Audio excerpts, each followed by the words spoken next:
Imagine transforming your bedroom into a streaming masterpiece. Delicious. So, you want to bring your audio from your Ableton out into the world. You gotta get it on the TikTokies, you wanna get it on the YouTubes, but you're not sure how, or you think it's complicated. Either way, that you're on the exact right video if that's what you're here for. What I'm gonna go over is what gear I'm using. It's relatively inexpensive except for my computer. Probably you could make it happen for less than $200. You could probably make it happen for less. I'll just show you what I've been using. Number two, we're gonna walk through how the audio is routing in and out of your computer. Number three, we're gonna go over how to set up Ableton so that you have complete control over what sounds are going where. And this includes how to set up that cue, that click track in your ears without it going out to your stream. Basically why I set this whole thing up. And I thought it was super interesting and I enjoyed the process, and I made a nice little template, which I will provide to you in the description. If you're ready to get rocking and rolling, I hopefully will have little time clips, chapters down below. So if you want to skip ahead through certain sections, go ahead and do that. And if you're feeling really cheeky, drop me one of those likes. Thank you, appreciate that. You're so sweet. Just okay, let's get in. In order to make your streaming setup work so you can stream to your phone or to OBS and have the click track go through your ears, you're gonna need 3 pieces of gear, excluding your laptop. You need a laptop or Ableton on something. You need a audio interface. I'm using the Focusrite 2i2. It works great. You can use pretty much any audio interface. And this is the iRig Stream. And this baby allows you to basically, through their proprietary adapter, send from this device into your phone. This has a lightning adapter basically, but there are other adapters in USB-C, USB-A. So you can pretty much use it on any phone, anything that you want to plug in and send audio to. And it's like $120. And then lastly, you just need a pair of headphones. Let's dig into kind of the routing basics. Let's route. We're diving right into the computer here. First, I want to go over some routing basics. All right, so external hardware, like I said before, I've got a computer. This is a little joke via the subconscious. No, we're sending audio from my 2i2 right here through the USB-C to the computer. It's also receiving back that audio and then sending it out to the speakers that I have left and right. This is the main outputs that it has. Then on the front end, we have the microphone that's actually plugged in right now. And then we have a guitar or a 1/4 inch or another microphone if you wanted to. Very important when you're doing the iRig stream is that we send the direct monitoring. It has basically mono, stereo, or nothing. And so we want to make sure that we're doing nothing. Don't do anything. The less you do, the more you do. Because otherwise you're going to get this doubling effect on the audio that you send out, and it'll be a little bit out of sync. And that's bad. We don't want that. That's not what we want. No, no, no. So I have a little 1/4 inch to 1/8 inch adapter for the headphone jack that I have here.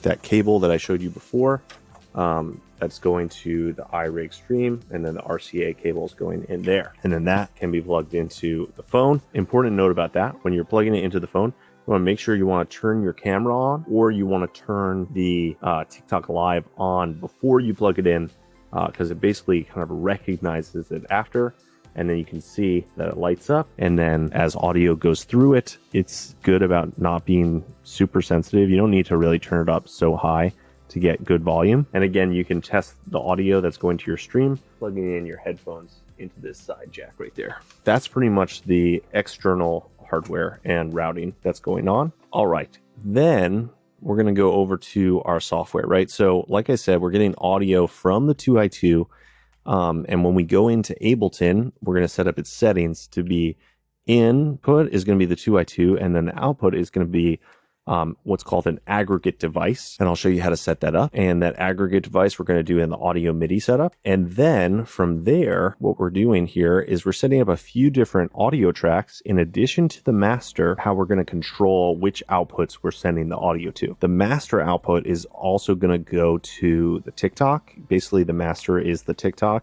But if you wanted to send a clean audio signal to the TikTok versus something with reverb, something like this. Then I'll show you how you can do that. Then we have our audio track, which is also going to be our cue out and headphone out. And that's going to send out to our external headphones in computer audio. So you're actually going to select over here and you're going to go to external headphones. Here on the audio track, we're going to go to OBS out, and that's going to go 5 and 6. And I'll show you what all this means in a little bit.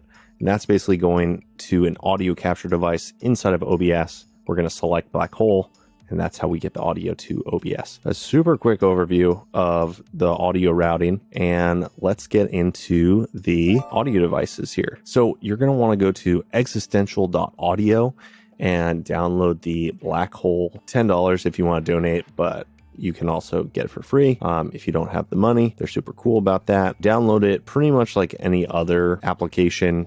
Download it. They'll send you a link. You download it like you download software. 2023, I think you can figure it out. I believe in you. If you have issues, put a comment down below. And then also using Ableton. Right now, Ableton has a 30-day free trial. It used to be 90 days, but 30 days is what we got now. Once you download that and install it, you're going to create what is called a aggregate device. The aggregate device is what? It is basically a way that we can have one selection in our DAW that we can route to multiple different places, versus if we were just doing the 2i2, it only has 2 outputs. There's only 1 and 2. That's it. That's all we get. The black hole, what it does is it allows us to add up to 16 additional outputs, so that instead of just having 2 outputs, we can have 18 or 20. Go into the bottom left-hand corner, click Create Aggregate Device, and then you're going to check your audio interface, your external headphones. And very important tip is that you need to plug in the external headphones while you're doing this setup, because otherwise they won't show up. And then also the black hole 16 channel or the 2 channel. I think 16 channels overkill. I always click on drift correction. I don't know exactly what it does, but I click it every time. And then up here, I usually like to do my Scarlett 2i2, and then I put my external headphones second, and then black hole 16 channel, so that this way my output channels are as follows. I have my 2 Scarlett outputs, I have my 2 kind of left-right headphone outputs, and then I have another 8 channels of stereo outputs from the black hole device. Now, let's get into Ableton. Am I right or am I right? So here's what we're going to do. We are going to open up our settings, which you can do with control or command, comma. Learn your keyboard shortcuts here. We're going to go to audio. If you're not in audio, it's here on the left-hand side. And then we're going to go Scarlett 2i2 for our input. And we're going to go for our audio output device. We're going to select that aggregate device that we just created. For me, I'm just going to select this one. I created it when I was in Chiang Mai, and so I called it Chiang Mai Works because I finally was able to get it. Then we're going to click on output config, and we're going to make sure that our stereo outputs are 1, 2, 3, 4, and 5, 6, right? We're going to click OK. Really, I don't need these to be on, but I do anyway, just for fun, just for the giggles. All right. So now that that's set up, I'll show you the creme de la creme. Here's what we have going on. I have this whole routing section. I'll send you guys this template, but basically I have some drums over here. I'm going to just turn these off. I have instruments over here. I deleted a bunch of them just to make sure that everything went smoothly. So I have piano here.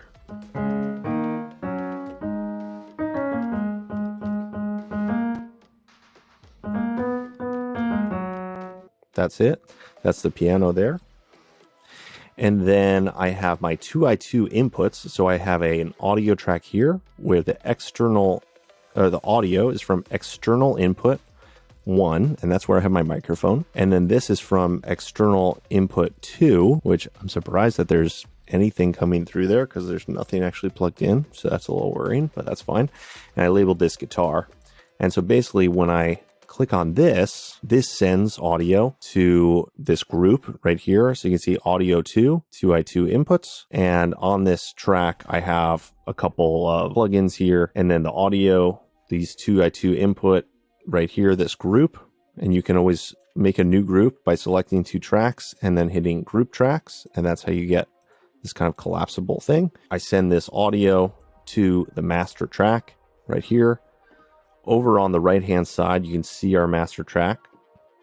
And we're going to have our master out be 1, 2, but then we're going to have our cue out be 3, 4.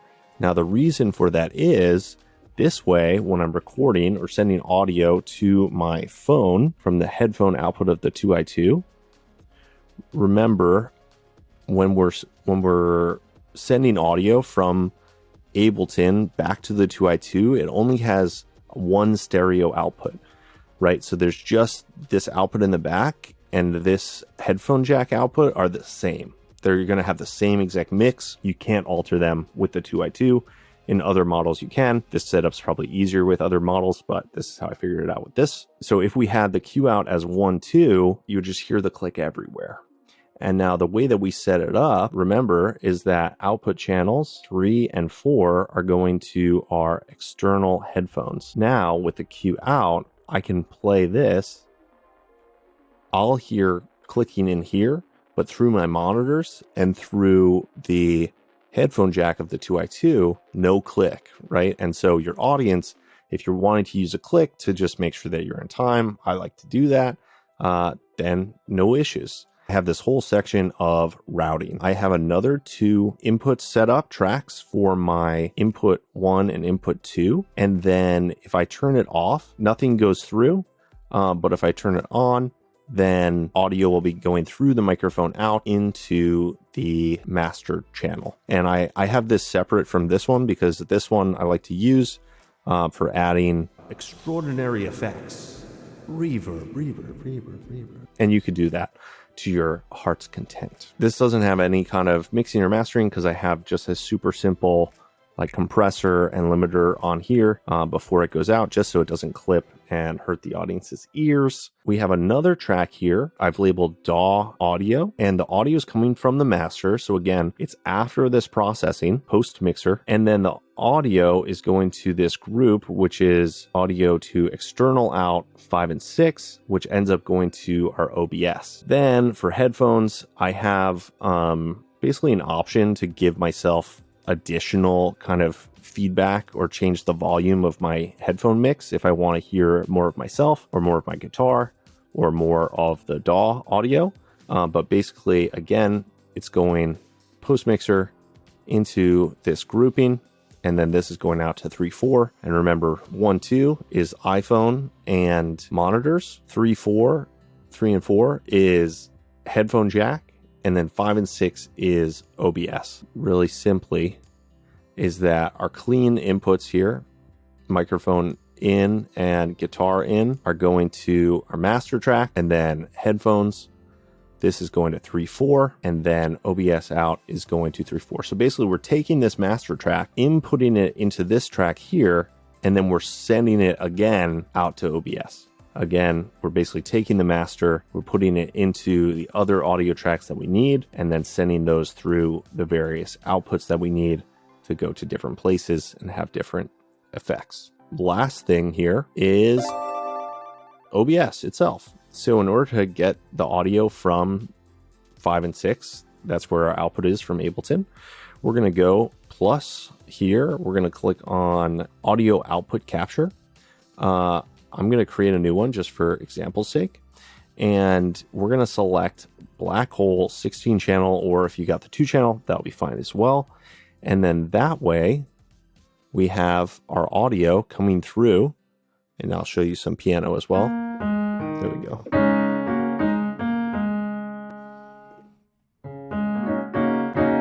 can see here on the audio capture device, you can see we got this. Add in a little bit of reverb. I wonder what I would do if I was making YouTube videos today. All right, so that's super good. And lastly, you can see that when you play on the piano here, it's going through our OBS out and our headphone mix.